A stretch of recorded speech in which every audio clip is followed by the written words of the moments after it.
Well, South Dakota Governor Larry Rhoden wants to beef up beef exports into foreign markets.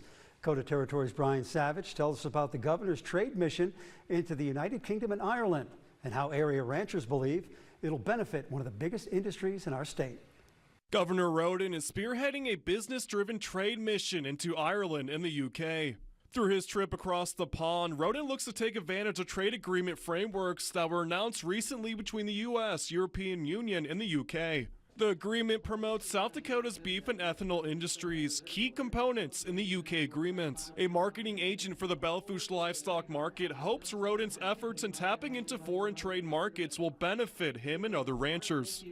Beef exports as a whole have been down somewhat lately, but the United States demand for this beef has been so strong that it's kind of hard for these other countries to compete right now.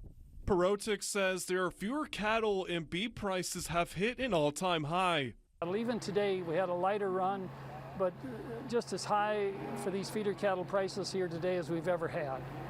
In July, beef prices increased to a record high, $6.34 per pound. Uncooked beef steaks also set a new record last month when they reached $11.88 a pound. Another rancher says these increases in beef prices needed to happen.